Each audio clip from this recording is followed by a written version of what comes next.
just our common sense, everyday perception of the Earth, it is flat as far as we can tell.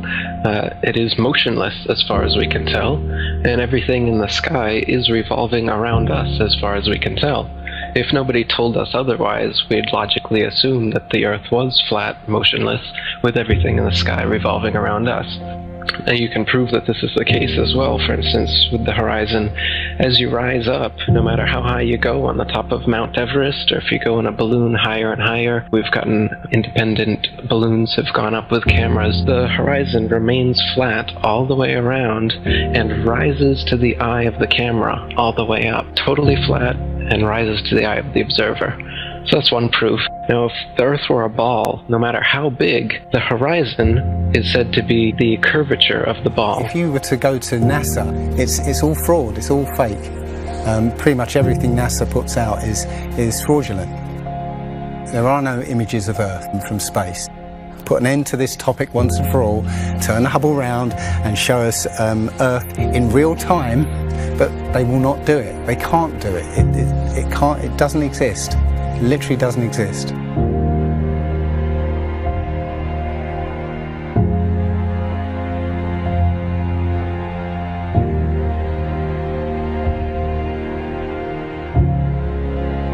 Looking at these images of Earth, including the one they call the Big Blue Marble, which was released in 2002, I think. Zoom into it with Photoshop, you'll see where they've used the clone tool in Photoshop to take a picture of one of the clouds and stamp it in various places around the picture. They got lazy. If the Earth is 25,000 miles in circumference, there must exist a curvature drop of 8 inches times the mile when you square the mile. 1 mile means there should be an 8-inch curvature drop. 2 miles, 2 times 2 times 8 is 32. That's 32-inch drop. 3 miles would be a 72-inch drop. And this would exponentially continue. Here's the longest bridge in the world. The Danyang Kongchon Grand Bridge in China, 102.4 miles long. There should exist nearly 7,000 feet of curvature drop in that bridge. 7,000 foot curvature drop. Do you see it? It ain't there. Look at the horizon, it's flat. You can see in that dive shot that the inside camera, the horizon is completely flat. Then it goes to the outside, and you got a huge curve. But when you're looking at some of the amateur balloon footage, some of it's lens corrected and it's completely flat. And others, like the GoPro stuff, the horizon will fluctuate as the camera spins and tilts. The horizon will go convex and concave. A lens effect. It's obviously not the horizon shifting every 2 seconds as the camera jumps. Yeah. And when it's still, you can see all the way up, totally flat.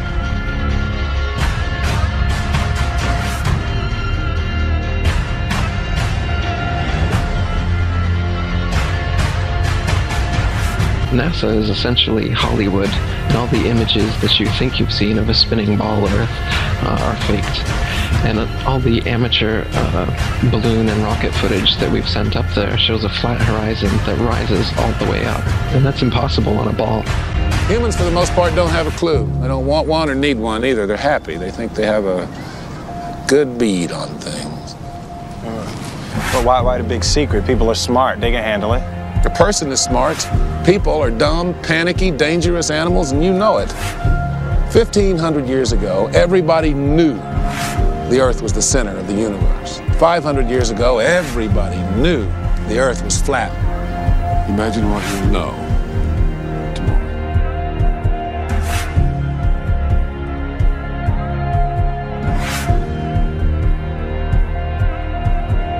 The horizon, for instance, is always completely flat, and you don't feel any motion. So if you were just born today and looked out, you wouldn't assume that you're standing on a spinning ball. You'd assume that you were on a flat, motionless plane. So to assume that we are on a spinning ball is actually contrary to our common sense and our everyday experience. And there's also experiments that have been done to test whether we're on a spinning ball or not.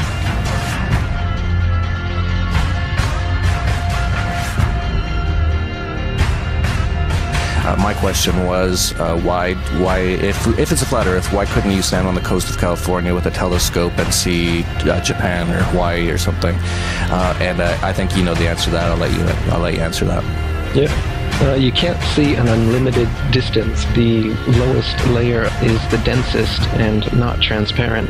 So if you imagine like a hot, humid day, the haze over a road, all telescopes will eventually blur out in that same kind of way due to the air.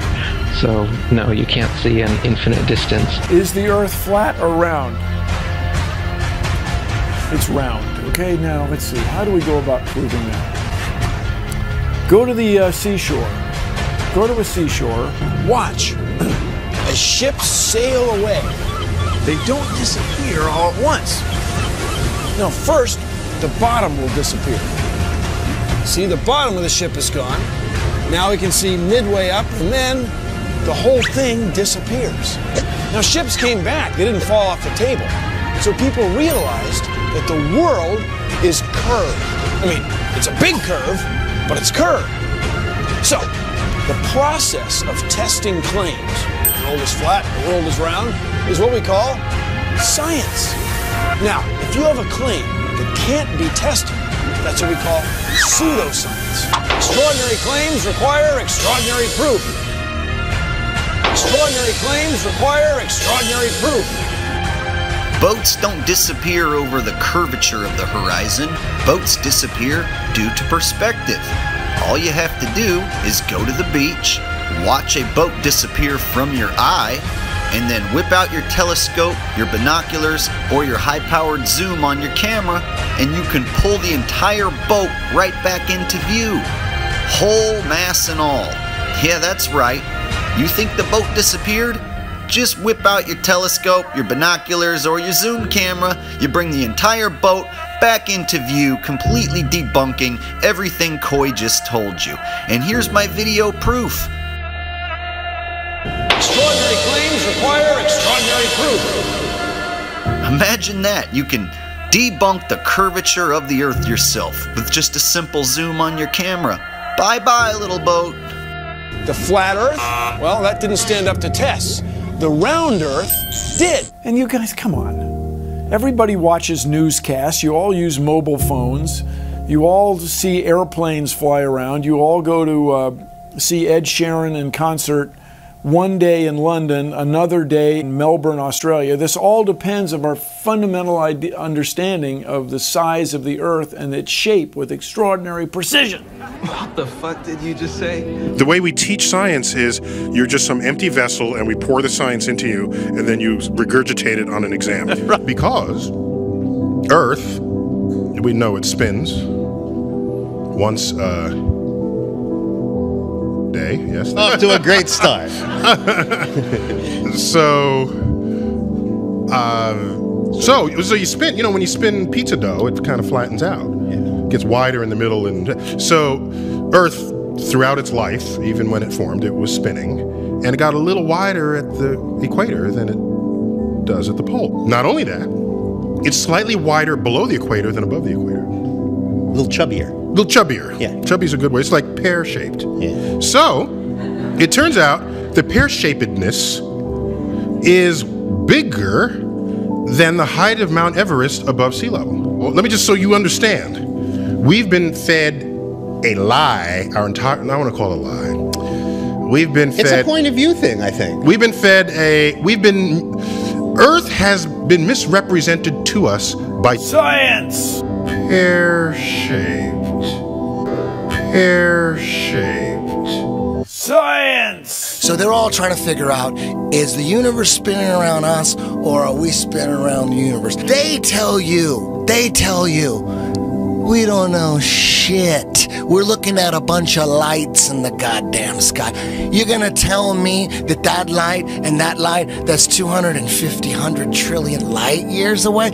How the fuck did you figure that out? And you learn. Well, don't they have an explanation for that shit? No, exactly. That's what what you just said right now. What you just said now is what everyone's natural reaction.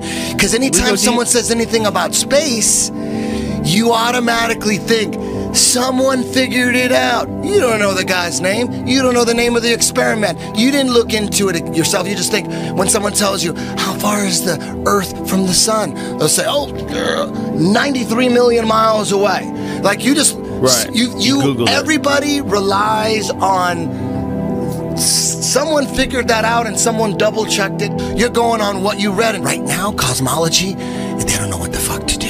You know what they found out? The cosmic microwave background shows that all the galaxies are on shelves lined up to us. That we're at the fucking center. They don't know what to think about. Yeah, there's a lot of controversy going on about it. You should see the stars do all sorts of strange motions, but you don't. You only see them make these perfect circles. That tells me that it's the stars that are moving, not the Earth. The Copernicus principle, the one that we live by, is that we're insignificant, we mean nothing, we're a speck in the universe. That's the heliocentric model, that we go around the sun. The geocentric model means that everything goes around us. That's what this is in the Bible. That's what the first astronomers were saying. Ptolemy was the first one to say, yeah, we are the center. You can tell based on these observations, everything's revolving around us. Earth is the center of the universe, and we stand still, and the universe spins around us. You know what? They've lied so much. NASA's lied so goddamn much that I don't believe shit I see. They've got that satellite image of that frozen moon. What's that frozen moon? Oh, let me see if that's CGI. Find that They got a picture of a frozen fucking moon. I guarantee you it's CGI. No way they could take a picture. The heliocentric model is in trouble. Watch as the sunlight shrinks and follows the sun. It's definitely a locally illuminating sun, not far away, not very big, and definitely not 93 million miles away.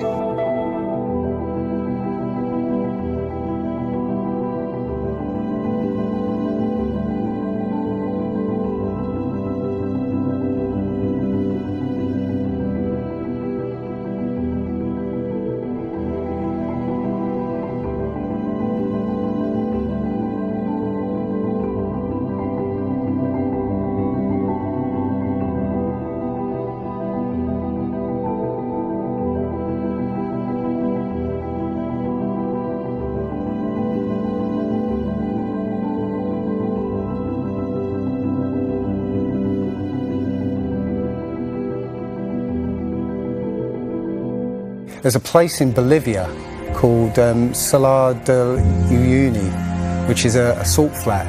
It's literally 100 miles wide one way and 80 miles across.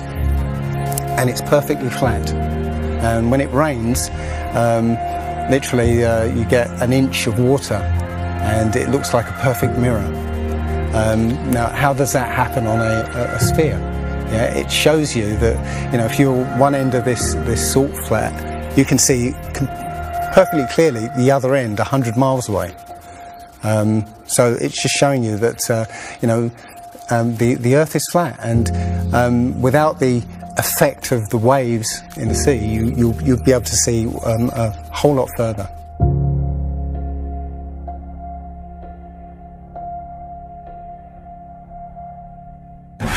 Took a picture across the Great Lakes from Michigan and was able to see, I believe it's Chicago, which he shouldn't have been able to see. And the television station basically said it was a mirage. I found this photo, Randmere State Park. This is from Joshua Nowicki, and what you're seeing here is a mirage. We typically would not be able to see this from the Lake Michigan shore. We talked about this last night. Conditions are right on the lake that we're actually seeing a mirage of the Chicago skyline. Warning, bullshit alert. very interesting here. Here's what's happening. This is a good example of a superior mirage. So Joshua was on the Lake Michigan shore. He was looking towards the west, and Chicago's beyond the horizon. Should not be able to see it. However, with the right conditions, we have an inversion. We have cold air near the cold lake water and some relatively warmer air above it. This will bend the image of that skyline back towards the viewer. And so typically we would not be able to see this. This image would be viewable from much, much higher in the sky. They always say it's a mirage, but for a mirage to happen, you have to have very specific atmospheric conditions. You know, it's not a mirage, it's simply that you're looking across a plain.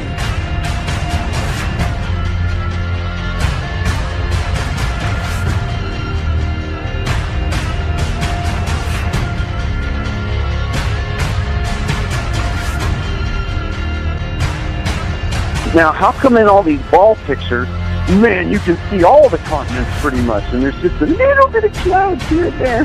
Man, it's like some of these pictures, like there's some where they show the Earth at night and you can see all the lights and stuff. It's like, you're telling me the entire continent didn't have clouds? The entire fucking continent, like you can see Africa and all these lights and all this stuff. Like, you know, if you turn on your porch light, I guess you can see it from space, apparently. And it's like there's no clouds in some of these pictures. And they spelled out the word sex, right, recently, probably a few months ago in one of the clouds. But, you know, if they do their research, they say, well, those are composites. And I said, well, how come they copy and paste the clouds on some of these? And they use the same cloud form. Like, if you're going to make a composite, but you shouldn't be copying and pasting clouds. That means you're adding stuff that's not real. Yeah, and the thing is, those pictures that you're talking about, the blue marble pictures, you know, I think there's about maybe 8 to 10 of them over time that NASA has put out, and you're absolutely right. None of those pictures look the same. The color of the water is different. Like you said, the continents are different sizes. It's just unbelievable. And I think what happened originally was they would put these things out and nobody was paying any attention to it. You know, and then all of a sudden now people are paying attention to it, and now they're pulling these pictures in, and it's an obvious fraud. What? And the thing is, there's supposedly tens of thousands of satellites orbiting Earth.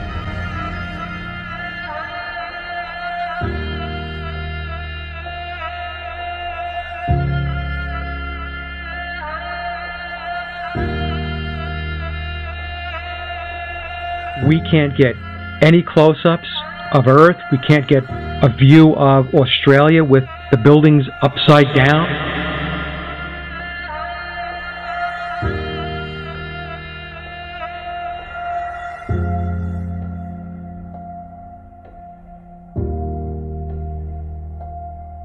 And they'll look at you like you're crazy.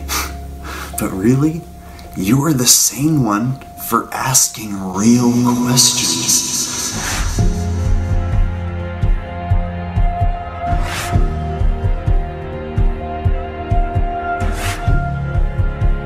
They're the fucking idiots for just repeating school book bullshit. That's how it works. I was taught school book bullshit in public school, and somehow I was able to break free and free my mind. You know how I did it? I watched NASA rockets explode a bunch of times.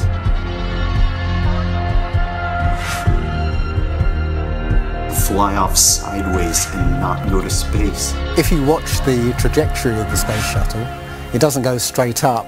It always goes in a curve and out to sea.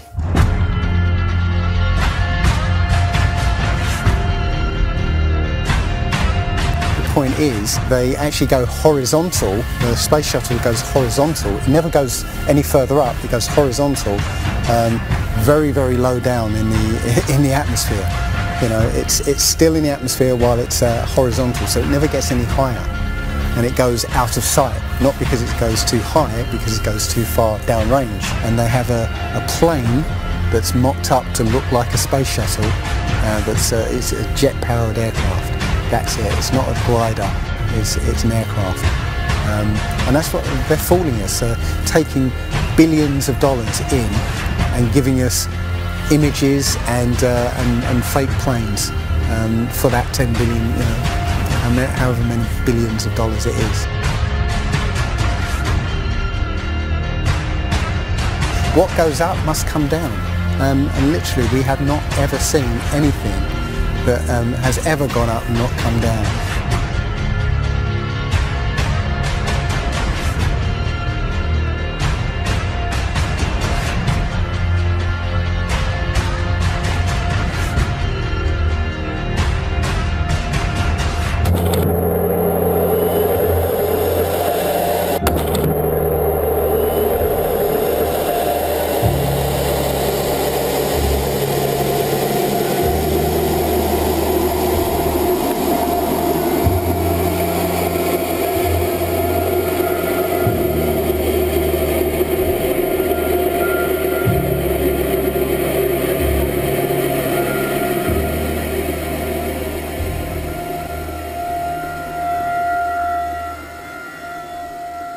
One thing I really want your generation to embrace is that the Earth is a closed system. We cannot leave the Earth. There's no place to go.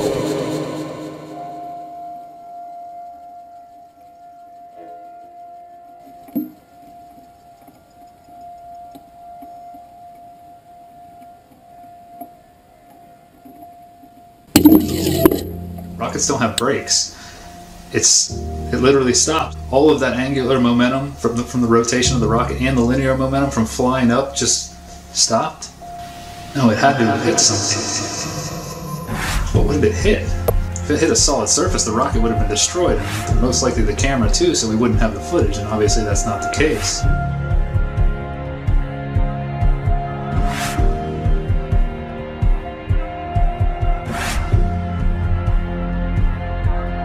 Kicks and deals.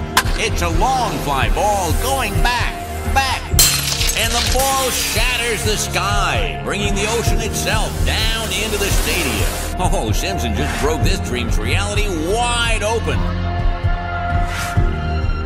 I know we have still not shattered that highest and hardest glass ceiling, but someday someone will, and hopefully sooner than we might think right now.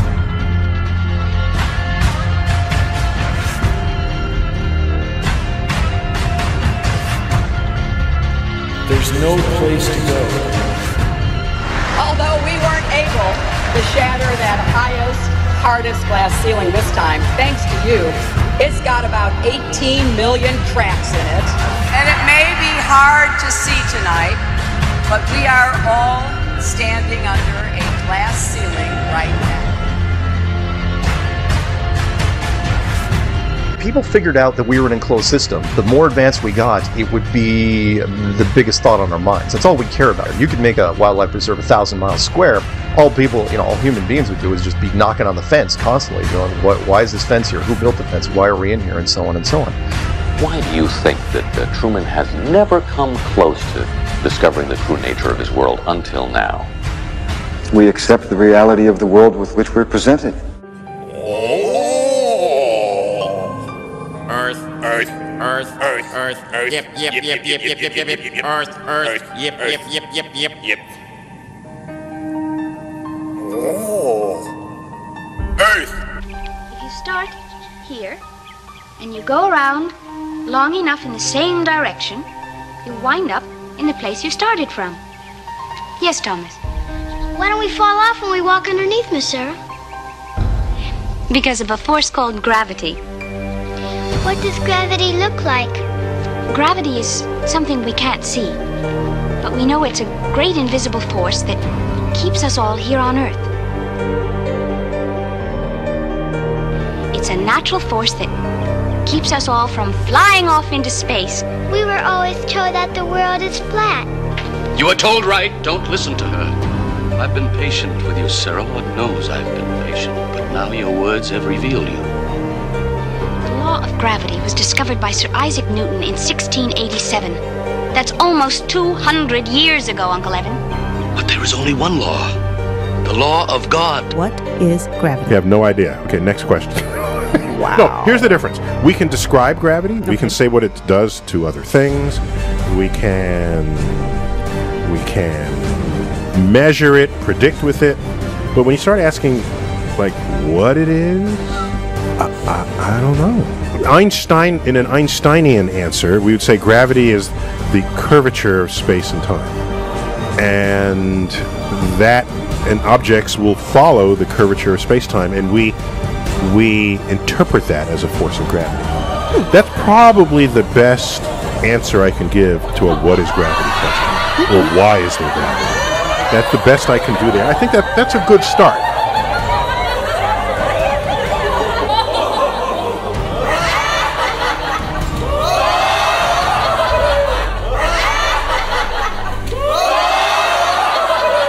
The world is round.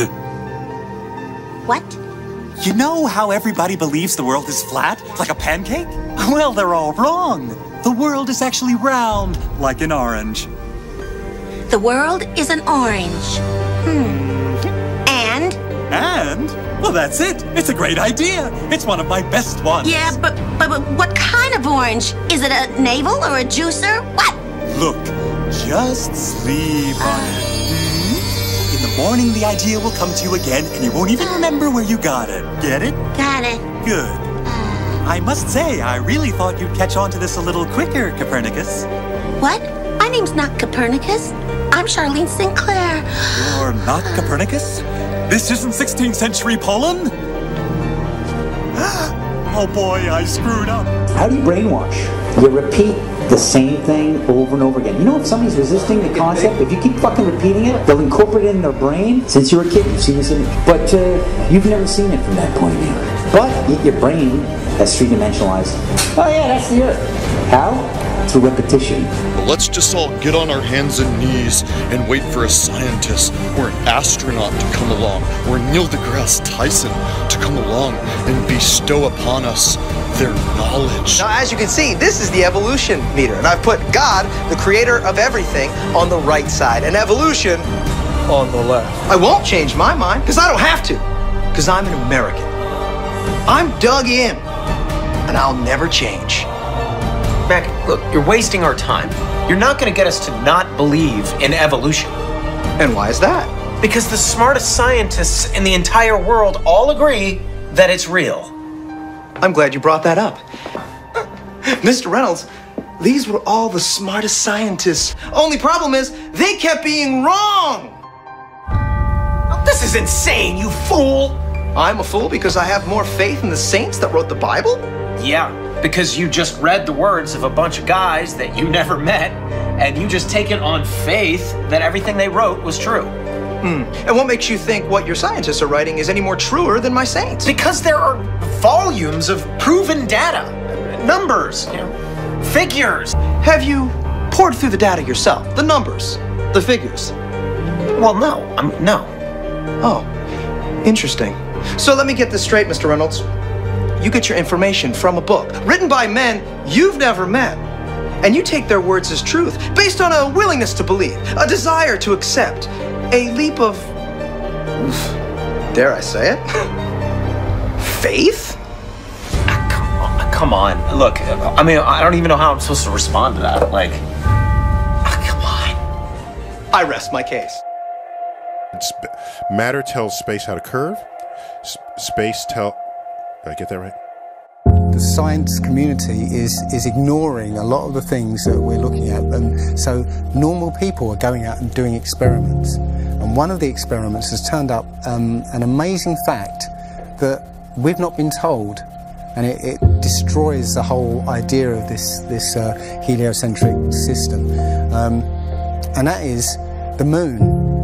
Now, you can actually measure the temperature of the moonlight next to the temperature of the shade of the moonlight, and you'll find the moonlight is colder than the shade, the opposite from the sun. So the moon is throwing out its own light, and that light is the opposite from the sun. Now, that tells you that it's not reflecting the sun's light. It's producing its own, and its light is different from the sun's. So, you know, the scientific community have not told us this, because they won't tell us this, because it destroys this idea that the sun is lighting up the moon. Everyone knows, like, if you're in sunlight, it's colder in the shade, right? So if it's 100 degrees in the sun, it's 90 degrees in the shade. You go to the moonlight, like especially in a full moon, especially if it's high in the sky, the moon is its own independent object. It is not reflecting the sun rays. The sun is its own object. Also, you know, about the same size, which is, you know, again, coincidentally, you know, why the moon fits so perfectly in front of the sun during an eclipse. We always thought it was a coincidence that even though it was 400 times farther away, that it was also exactly 400 times less diameter, which is why it fits. And the other weird thing about the moon, which everyone thinks, oh, it's just a coincidence, is that we never see the other side of it. It's constantly perfectly rotating, so we only see one side of the moon.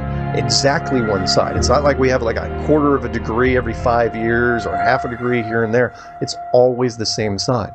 There are no coincidences when it comes to this system. It was deliberately built, but I think it was deliberately built to be detected. And I think we were naturally supposed to figure this thing out maybe as late as the 1970s, but the government figured it out first, and they have been spending a heck of a lot of money trying to keep it a secret.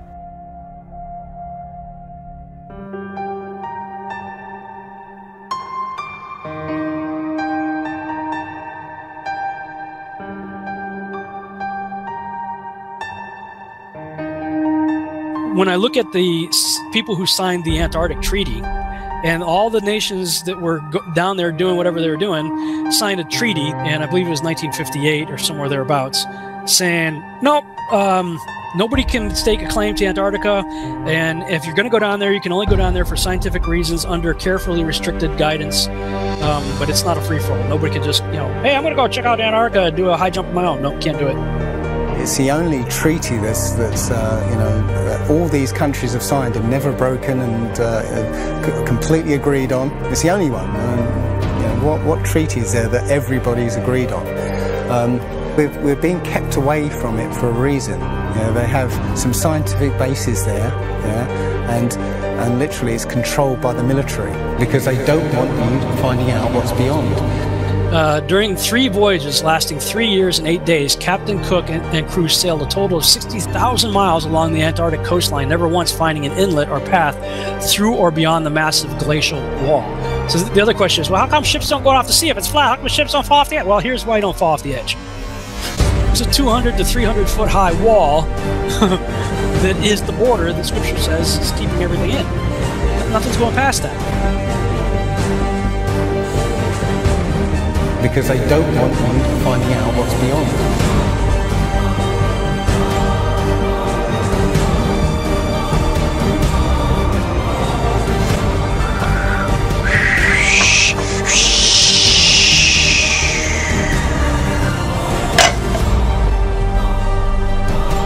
Personally, I think the unconquered south face is the only one worth scaling. It's a 20,000 foot sheer wall of ice. But that's never stopped me before. Risk? Of course I'm aware of the risks. Thank you for your concern. Here's the picture of the Earth from space. There it is. Since you were a kid, you've seen this image. But you've never seen it from that point of view. You've never seen that with your eyes from that scale of a model, that point of view, from outside of the planet's surface. Well, here's the first image that sold the whole thing. 1482. This is when they came up with this idea. We are on that thing. It's a ball. Hey, we should go to the North and the South Pole. We didn't do it yet. It's a fucking ball. Hey, nobody's even like jumped up high enough to see if it is a ball. You can't do that. We don't have planes yet. It's a ball. You know what?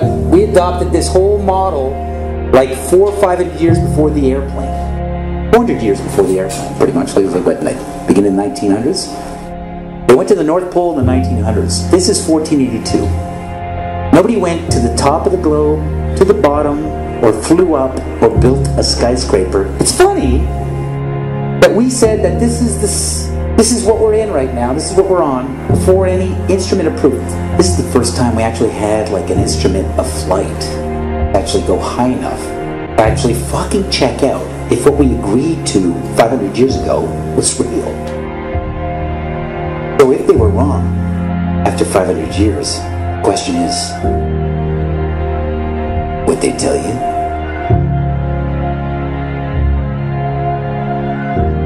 Newtonian physics. Why objects move on a ball spinning 1,000 miles an hour while it's going 26,000 miles around the sun. Basically the model we're accepting right now. The sailor thinks that he's traveling around the Earth this way, when in effect he's traveling around the Earth this way. They began flying it around the world, from Abu Dhabi last year, with stops in India and China, then across the vast Pacific. Does running round your neighborhood prove that the neighborhood is round? I was an airline pilot for Delta for 26 years. A pilot's primary flight instrument is his artificial horizon, which he has to be maintained level to keep from climbing and descending. From a cockpit, weather permitting, I could see hundreds of miles in all directions, viewing cities connected by roads across the flat plain as far as the eye could see. Nothing ever leaned. If a pilot is flying around the curve of the Earth, then he should be dipping the nose down every 5 minutes. He should be dipping the nose down to stay around the curve. That's absolute proof that a plane flies over a flat surface rather than a curved one. But I went to the manufacturer of the artificial horizon, and they confirmed to me that it's completely mechanical, nothing electronic in it whatsoever. So it's literally just a gyroscope that can freely move.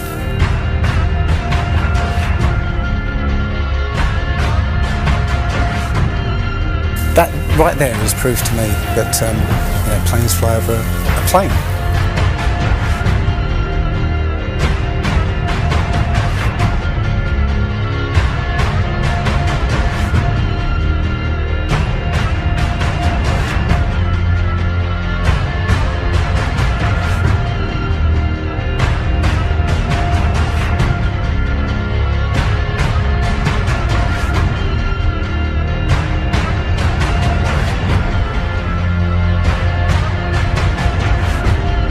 Flat Earthers, it's time.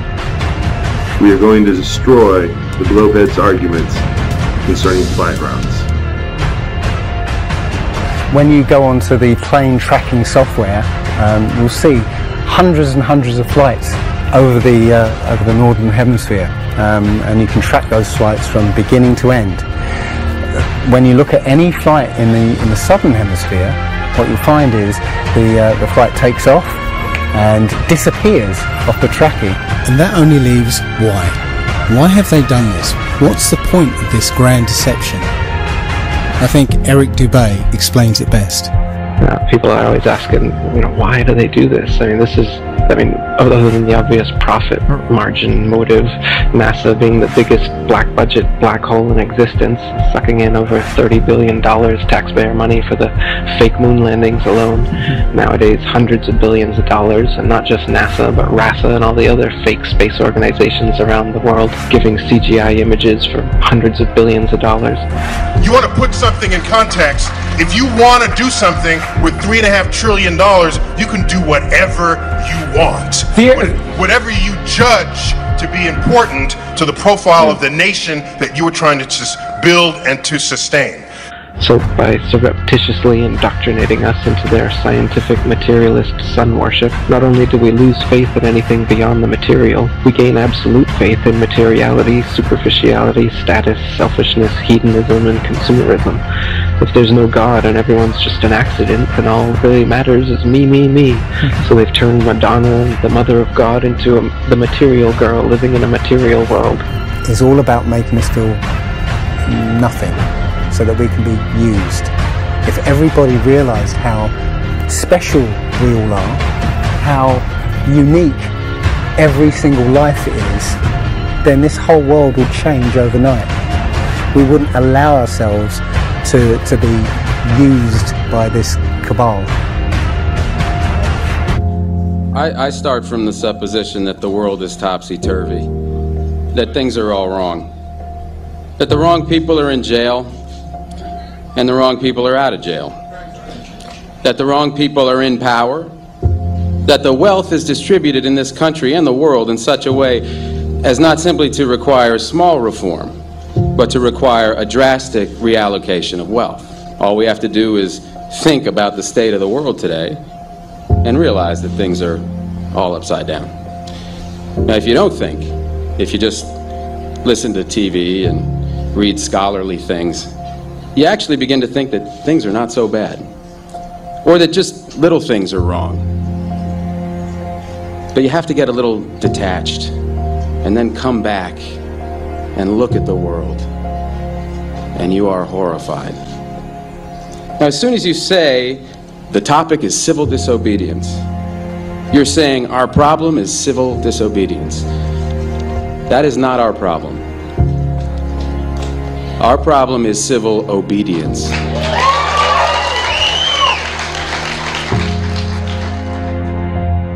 I think all our society is run by insane people for insane objectives.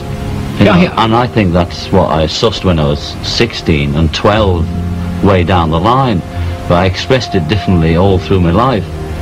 It's the same thing I'm expressing all the time, but now I can put it into that sentence that I think we're being run by maniacs for maniacal ends, you know.